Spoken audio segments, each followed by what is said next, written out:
बागपत के बड़ौद जनता वैदिक degree college में सूबे के मुखिया योगी आदित्यनाथ पहुंचे, जहां उन्होंने 350 करोड़ की कार्य योजनाओं का शिलान्यास किया और विभिन्न योजनाओं के लाभार्थियों की छात्र छात्राओं को टैबलेट, स्मार्टफोन, प्रमाण पत्र भी वितरण किए।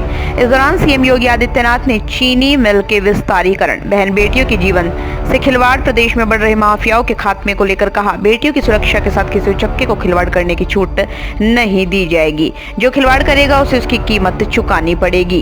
व्यापारी का उत्पीड़न नहीं कर पाएगा कोई, जो करेगा उसे उसकी कीमत ब्याज सहित चुकानी पड़ेगी। मुख्यमंत्री योगी आदित्यनाथ ने कहा, किसी नौजवान के साथ खिलवाड़ करने की छूट भी नहीं दी जाएगी। हमारी सरकार आई तो हमने उसका विस्तारीकरण कर चौधरी चरण सिंह को वास्तव में असली श्रद्धांजलि दी।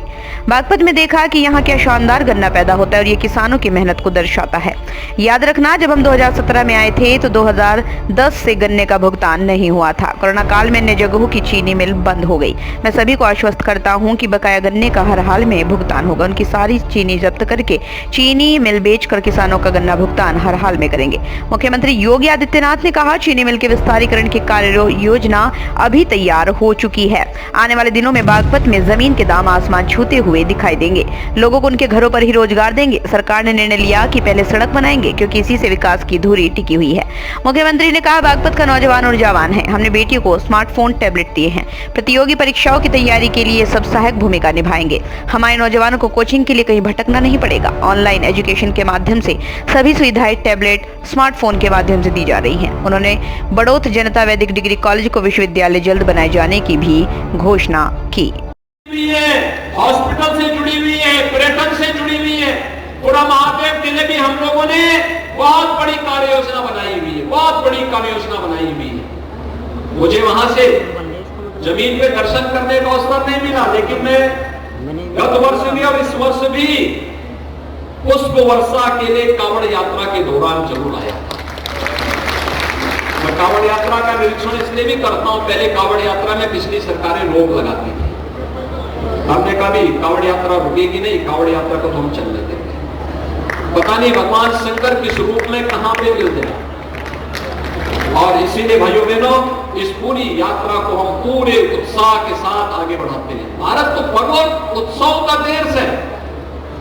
इसमें बैन कैसा, प्रतिबंध कैसा, हाँ, अनुशासन के साथ हम इन पर्व और त्योहारों की मर्यादा का पालन करते हुए कार्य करेंगे और उसी परंपरा का निर्माण करने के लिए आज मैं बड़ौद में आया हूं। भाइयों बहनों, बागपत के आप सभी नागरिकों का मैं आह्वान करूंगा, हम सब सुरक्षा और समृद्धि के एक नए युग में प्रवेश कर चुके हैं और इसमें हमें मजबूती के साथ डबल इंजन की सरकार के कार्यक्रमों के साथ जुड़ करके आगे बढ़ना होगा। अगर हम सब इन कार्यक्रमों के साथ आगे बढ़ जाते हैं तो इसका परिणाम हम सबको प्राप्त होगा। आज के सोचों को भी तो आगे बढ़ने का अवसर मिलना चाहिए। और उत्तर प्रदेश में हम लोगों ने पिछले एक वर्ष में 500 खिलाड़ियों को उत्तर प्रदेश पुलिस में नौकरी दी है। 500 खिलाड़ियों को, इन्होंने अलग अलग प्रतियोगिताओं में मेडल जीते थे और आज प्रदेश सरकार तेजी के साथ उन्हें आगे बढ़ाने का कार्य कर रही है। और इसीलिए आज यहां पर खेल कूद की गतिविधियों को आगे बढ़ाने के लिए विश्वविद्यालय बन जाएगा तो यहां पर खेल कूद के लिए तमाम सुविधाएं अपने आप बढ़ जाएंगी। नई डिजिटल लाइब्रेरी बनेगी, नए भवन बनेंगे, नया इंफ्रास्ट्रक्चर आएगा, नए सिरे से संभावनाएं आगे बढ़ेंगी, नए नए पाठ्यक्रम के साथ युवाओं को जुड़ने का अवसर मिलेगा। जिस कार्य के लिए आपको दिल्ली विश्वविद्यालय में, जेएनयू में, जामिया मिलिया में, किसी अन्य जगह जाना होता है, उसके लिए सबको आपका जनता वैदिक कॉलेज ही विश्वविद्यालय के रूप में बनकर सारी सुविधाओं को उपलब्ध कराता हुआ दिखाई देगा। और उसी के लिए प्रस्ताव हमारे पास आने में देर होगी, बाकी कार्य हम आगे तेजी के साथ आगे बढ़ाने का कार्य करेंगे।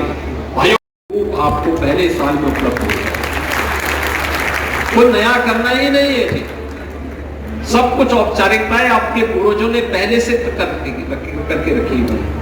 बस थोड़ा सा आगे बढ़ करके प्रयास करना होगा, एक नयापन आएगा, नई चीजें देखने को मिलेंगी। हमें विकास की सोच के साथ आगे बढ़ना ही पड़ेगा। और भाइयों बहनों, विकास की उसी सोच को आगे बढ़ाने के लिए आज मैं यहाँ पर आया हूँ। मुझे बहुत अच्छा लगा कि बागपत में आज विकास के बारे में लोगों के मन में एक जागरूकता पैदा हुई। लोग तेजी के साथ आगे बढ़ना चाहते हैं, दुनिया की तरह आगे बढ़ना चाहते हैं। अब हम केवल अपने गांव, अपने घर तक सीमित नहीं रहेंगे, बल्कि दुनिया को लाके यहां बताएंगे खेती बाड़ी सीखनी है तो आइए बागपत में आइए, यहाँ का गन्ना जाकर के देखिए, थोड़ा दुनिया देखेगी यहाँ के किसानों के चमत्कार।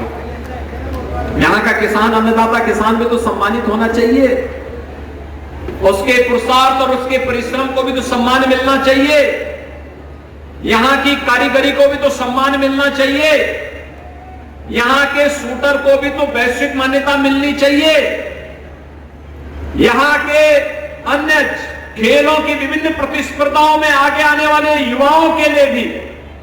आपने देखा होगा एशियन गेम्स में जिस बेटी ने गोल्ड मेडल जीता है, उसने वहां घोषणा की थी कि मैं इसलिए दौड़ी हूं, गोल्ड मेडल इसलिए लाई हूं, उत्तर प्रदेश में मैं डिप्टी एसपी बन जाऊंगी।